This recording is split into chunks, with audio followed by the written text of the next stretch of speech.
umamin ka na. Munti ka na nga dun, Nag-face check, boss. Nag-face check na naman. Nangalahati ka agad. Ang sakit nun, men. Alam mo yung parang isang dura lang eh. Parang wala kasing magic defense. Hindi naman nagbibuild ng magic defense. Kid Bomba! Zia, Kid Bomba pumasok din! Pero may bawi naman dito si Mielo. Pero nagamit na nga din ang Time's Journey. Umaatras na ngayon ang The Ohio Brothers. Mielo, Immortality will be popped. Tutumba ba siya? Hindi na nila yung kaya. guiding wind. Pero Tournament memory hindi na nga rin umaabot. And now Deus Volt has an opportunity to get this Lord away from the Ohio Brothers. And look at this, TOB. Gumigilid lamang. Best player 1. Going in for the spatial migration. Ang sakit na talaga ni Diggy. Apat yung damage dealer ng Deus Volt, men. Grabe. Sabo. Pigilan mo naman yung sarili mo. Sarili na niya ipipigil. Maganda yung ginawa ng Deus Volt kanina. Nagkumanon kagad si Kid Bomba, mala Melo kanina. Nung siya yung Edith. And nakita natin, hindi rin comfortable si Zia na lumaban sa harap ni Edith. Kasi nung nag-primal wrath na, ang sakit, ang hapde nung damage na nilalabas ni Kid Bomba.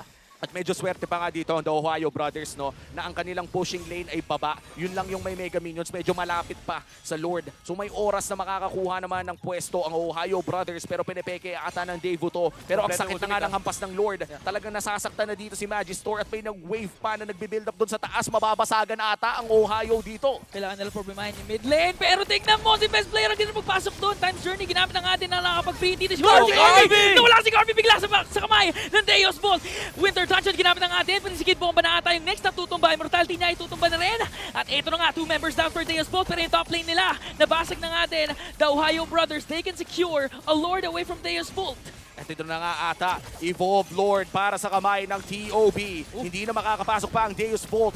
No casualties for NA. Bukod na lamang doon sa torre, sa taas. Best player with the jump, spatial migration na late din yung Time's Journey and nasara na ng TOB yung gap.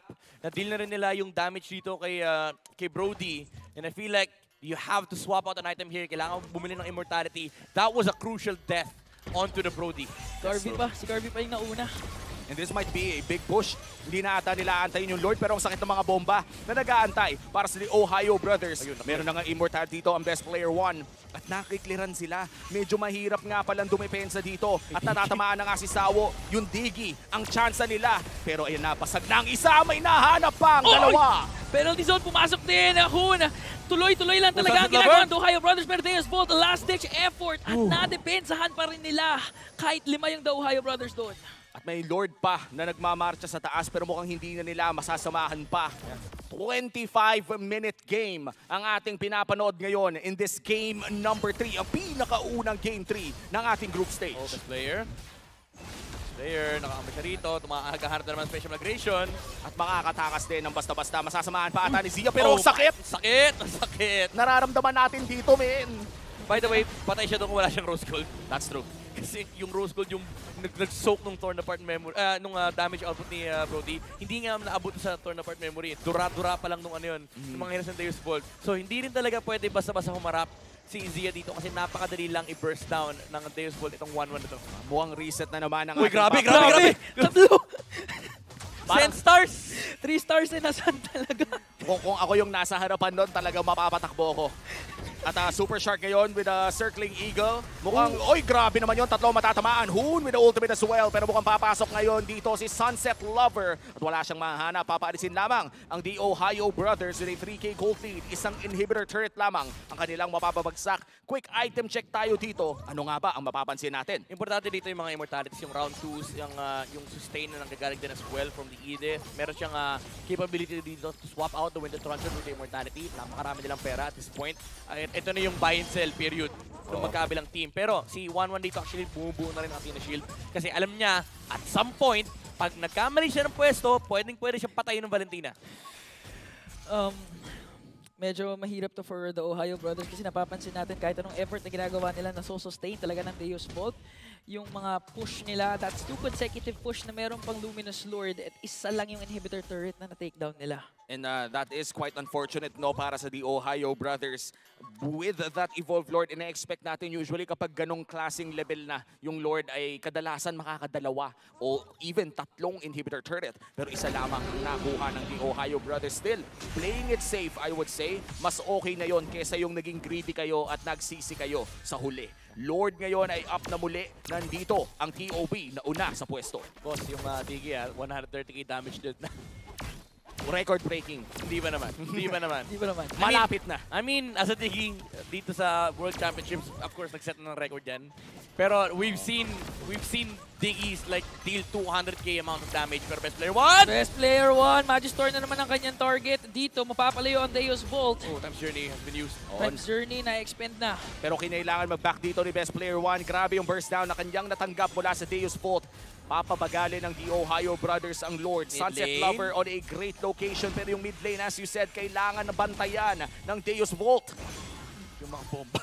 Si Digi versus TOB to eh. Yung Lord Dance, Digi lang pumipigil sa TOB sa totoo lang eh. Kada try nila umatim pumasok, nasasaktan sila. Diba si Super Shark, halos isang hit na nga lang ulit eh. Tsaka nababasag yung Athena. Eh di ba usually may sinasabi tayo pag may nagkukumpul-kumpul na 5 sa isang bush, death bush. Ito men may 4 na bomba. Death bush na rin yan. Yan ang Kid Bomba. Yan ang Kid Bomba. Kung may Kid Bombang Edith, ang daming mga Jabombits na nagtatago doon sa loob ng river at ang hirap nang pumasok para sa The Ohio Brothers. Hun, parang awa mo na. Huwag kang pumasok. Aray! Sa Super Shark ang sakit. Dalawa sila, naka-TM si Best Player at Super Shark. Tig-tatlo. Tig-tatlong between. O, hating kapatid. Kung masasaktan ka, nasasaktan din Shark, ako. Shark. Sunset Oy, Lover. nakikutan! Nakikutan yung Nag-Beyblade! dalawang circling eagle dun. Nag-Beyblade, min! Pinakita lang, sumayaw lang sila yung mga malasirena. Nagmukha skill ni Uranus eh. Nagmukhang Ionic Edge. Oh. Ang galing. At ngayon mukhang i-hold na nga ng Daewoo ang Lord na ito. At mukhang nahihirapan bot lane. pumasok ang The Ohio Brothers. In this Lord vicinity, Mielo has Flicker at kailangan bantayan ng bot lane. Kailangan natang i-surrender Picks. ito ng The Ohio Brothers. Ang dami nilang kailangan isipin. Yung mga Jabombits pa lang, ang Isawo, pati na rin. Bomba! Oy, pero parang ayaw pa rin ata tumigil ng Deus Bolt dito. Wag na daw mag-Lord dahil si Kid Bomba pumasok na nga din doon. Mielo, nag-pop yung kanya Immortality. Super Shark, Circling Eagle there. At nasuppress pa nga dito. Oh, Winter no! Dungeon, pero nakapasok doon si Best Player 1. At si Mielo ang unang tutumba ngayon. Winter Dungeon play, clutch play. Coming in from Kid Bomba. Immortality will be popped.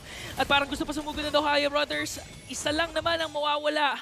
At wala pa rin nakakakuha ng Lord. Ito yung malungkot talaga doon sa Time's Journey na yun. Ang ganda sana na spot para makalipad yung 1-1 kaso hindi talaga siya makastack. And again, yung reset, yung sustain, yung tankiness ni Kid Bomba with the Winter Truncheon Immortality play, siya talaga yung nagiging bouncer, nagiging harang versus TOB. Biruin mo yung bouncer mo, yung pinakamaliit na hero sa loob ng team. Pero napakalaki ng ambag sa laban na to. A 30-minute game, game number 3. Deus Bolt trying to take this Lord. At mukhang meron na nga ata silang control around this area. Best Player 1, Spatial Migration. Retry battle na to! Pero parang hindi ata enough dahil si Best Player 1 nandito na. Pero si Kid Bomba nandoon rin naman. At nakuha na nila ng Deus Carby! Bolt. Carby! Carby! Carby nakapag-free dito. Naka-Wind of Nature din naman. Si Zia na lang ang kailangan nilang kunin dito. Naka-Wind of Nature na din. Pero it's not gonna be enough dahil tutumba na. It's an official wipeout for Deus Bolt. Minions na lang ang aabangan. 10 segundo para kay Mielo. Kanina gumagawa siya ng play para ligtasin ang The Ohio Brothers. Magagawa niya kaya ulit ito? Isang wave pa lang naman. Isang wave lang, bottom wave. Although yung top wave parting yan with the Lord. Pero can he defend? Di na ata, not gonna be enough na. TP is there, minions are there as well. Penalty zone in last effort. Pero mukhang Deus Bolt, nakukuha na nila ang kanilang momentum to bring down the crowd favorites. 2-1, Deus Bolt ang nakalamang. And this is the show of EECA region. Ang kalakasan ng EECA ay inangatan ang NA.